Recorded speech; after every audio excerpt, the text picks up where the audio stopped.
Muito bem. Estou voltando aqui nessa série de vídeos que eu estou fazendo aqui sobre a história do gás natural no estado do Rio de Janeiro, em particular, falando com relação à Companhia Estadual de Gás do Rio de Janeiro, SEG, e posteriormente, em 1998, em função da concessão do serviço ao particular, passou-se a denominar Companhia Distribuidora de Gás do Rio de Janeiro, porque não era mais estadual. Eu falei no vídeo anterior que eu ia explicar aqui sobre o meu ponto de vista, as razões pelas quais a SEG, as circunstâncias em que a SEG foi privatizada. Então, de forma que eu vou direto ao assunto para não prolongar muito. Eu falei aqui sobre dois fatos. O esvaziamento, né, da capacidade de investimento da empresa, tá, em dar continuidade de forma adequada, né, a conversão da rede de gás manufaturado para o gás natural na cidade do Rio de Janeiro, certo? E também um projeto que havia sido criado pela, pela presidência anterior da companhia, e um grupo de estudo para avaliar a possibilidade na época chamava-se de telemetria, né? Hoje em dia nada mais é do que sistema supervisório de controle da rede, com recepção de dados em tempo real. O sistema supervisório, muitos chamam de sistema escada ou supervisório, né? Na realidade, naquela época já existia, mas dentro de uma fábrica, por exemplo. Naquela época já haviam empresas que tinham seu sistema supervisório, unidades industriais, eu não vou citar o nome aqui, né? Mas certamente já tinha. A tecnologia não era uma novidade. Mas o problema, uma coisa é você instalar um sistema supervisório numa fábrica, numa unidade industrial, em que você tem uma situação delimitada ali, local. Outra coisa é você instalar para aquela época, né? Estou falando de 1982 até 86, por aí. Você instalar um sistema supervisório para uma rede de gás numa cidade como o Rio de Janeiro, certo? Isso aí implicava em transmissão de dados. Na época não havia sistema de transmissão via Wi-Fi ou qualquer outra tecnologia de forma remota que não fosse através de cabos, tá? Então, essas tecnologias não eram acessíveis ainda à época, tá? Você não tinha nem celular nessa época, não tinha rede 2G, nem 3G, ninguém falava em celular. Até final da década de 70 não se falava em celular. Ninguém falava em Wi-Fi, conexão de dados via algum outro sistema de transmissão, tá? Que não fosse através de cabo. Então, era um grande desafio transmitir esses dados de operação de rede de gás para uma central de controle, teria que ser via cabo. Então, isso tornava muito oneroso e dificultoso a instalação desse sistema para uma rede de gás, tá? E, além disso, era um valor absurdo, né? Mas, assim, as duas coisas que... Vou falar primeiro da privatização, tá? O que aconteceu? A partir de 1983, tá? E até a privatização que ocorreu em 1988, ou 1998, então aí levaram 15 anos aproximadamente, né? Durante esses 15 anos, os governos do Estado do Rio de Janeiro foram exercidos por, por como é que eu posso falar? os governos, né, foram predominantemente de uma determinada corrente de pensamento. Tá?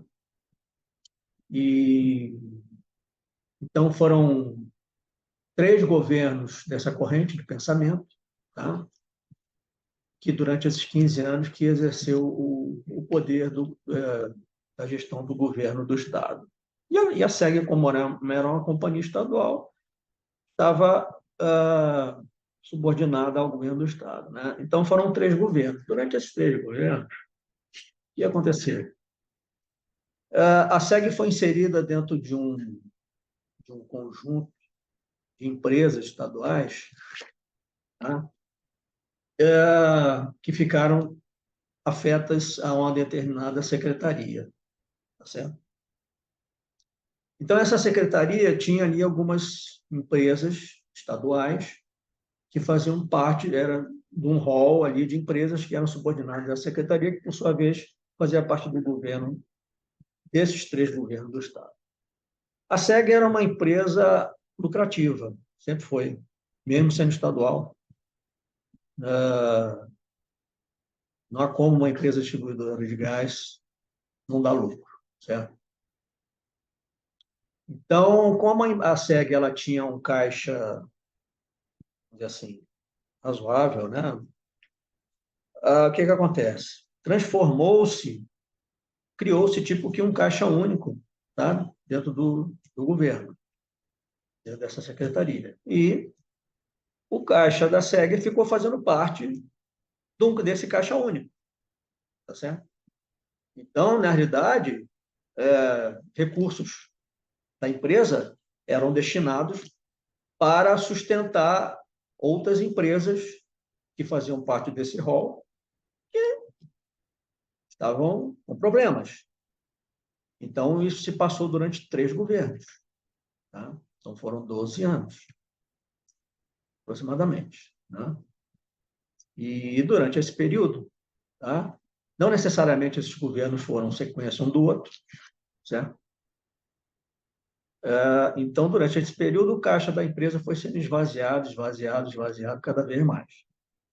A SEG passou a sustentar, tá? Essas outras empresas, coisa que não deveria ter ocorrido. Além disso, a folha de pagamento da empresa foi tremendamente inchada, porque a partir daí não respeitou-se, embora a Constituição Federal tenha trazido essa limitação em 1988, 5 anos depois. Eu não sei qual era a Constituição Federal antes, nem a estadual, mas eu não sei se tinha essa restrição, tá? De concurso público para entrada nos seus quadros. Tá? Então, inchou-se em demasia a folha de pagamento da empresa, com pessoas não concursadas. Tá? Muita gente foi admitida sem concurso na empresa. O número de funcionários aumentou tremendamente. E a SEG teve que conviver durante esse período todo com esse problema. O caixa da empresa, uma parte dos recursos da empresa sendo utilizado para sustentar outras empresas, tá? Sendo sangrado, tá? E a admissão de pessoas sem concurso, o que elevou bastante a folha de pagamento da empresa. Tá? E essas pessoas permaneceram lá durante um bom tempo. Tá? Então, a companhia ficou com caixa, eu não chego a dizer deficitário, mas isso minou muito a capacidade de investimento da empresa. Então, o projeto de conversão, ele foi, parece que não era muito interesse também do governo do Estado em fazer isso, até porque se tivesse tido interesse, não teria feito dessa forma. Então, a empresa foi perdendo a sua capacidade de investimento, porque necessitava de grandes investimentos, até porque estavam chegando novas tecnologias com os tubos de polietileno, certo? Então, converteu uma rede de gás manufaturado no Rio de Janeiro, que tinha, eu não sei, parece que tinha mais de 3.000 quilômetros de rede. e era investimento para ser feito de 8 a 12 anos, como eu já disse, que era a expectativa do pessoal técnico da empresa. Então, essa capacidade foi sendo minada cada vez mais. Tá? Ao mesmo tempo, o projeto de instalação de um sistema supervisório esbarrou em dois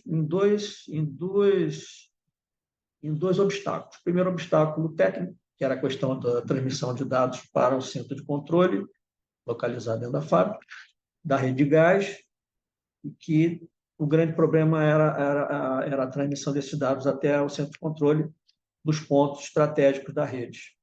Não da rede de gás manufaturado, que não valia a pena a companhia investir nisso, mas na rede de gás natural que viria em seguida.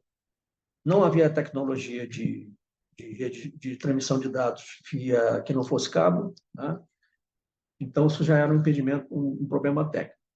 Fora isso, também a capacidade de investimento da empresa num sistema desse, que na época era caríssimo, também ficou minada pelos mesmos motivos pelos quais eu citei aqui.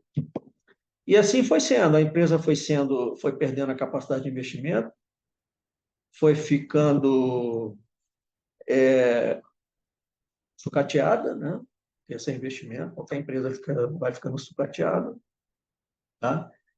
E quando foi se aproximando em 1988, tá? Mais um último governo, tá?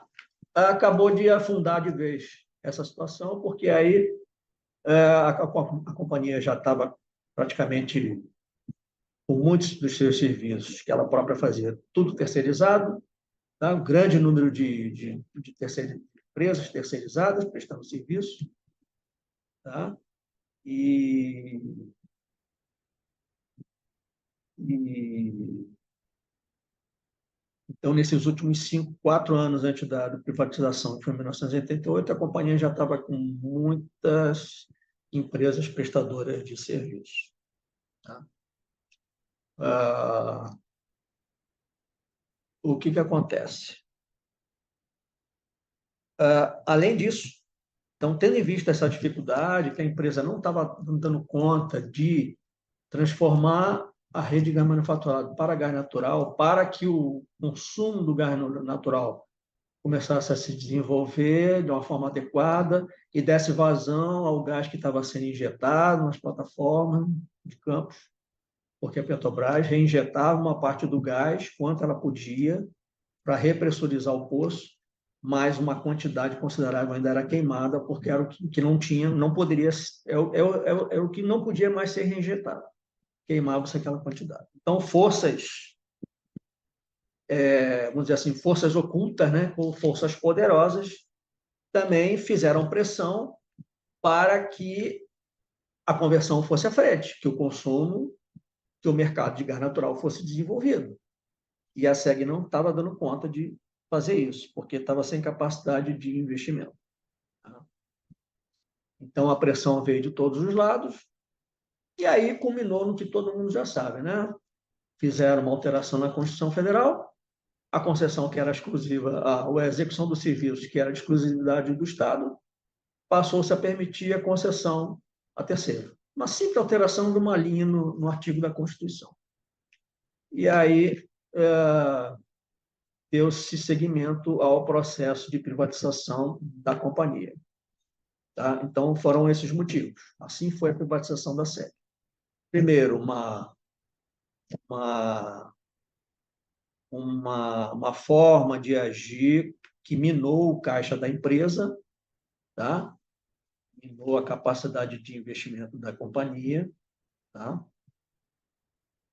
E as forças que executavam pressão ali para que o gás natural fosse aproveitado, mas para isso as empresas distribuidoras teriam que desenvolver a sua rede. E no caso da SEG, converter a rede de gás manufaturado para gás natural e também criar redes novas.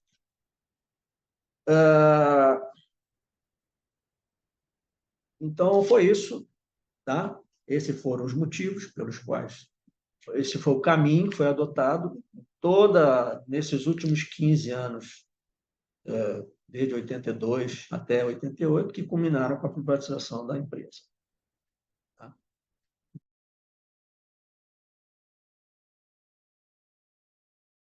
Então, esse é o meu ponto de vista, essa é a fotografia que eu faço da situação. Posso estar errado, mas é a minha opinião. Eu não consigo enxergar de outra forma. E eu presenciei tudo isso. Não estou falando aqui de espectador, tá certo? De forma que esses foram os motivos pelo qual aconteceu da forma como aconteceu, certo? Vou encerrar por aqui. Uma boa tarde a todos. Muito obrigado.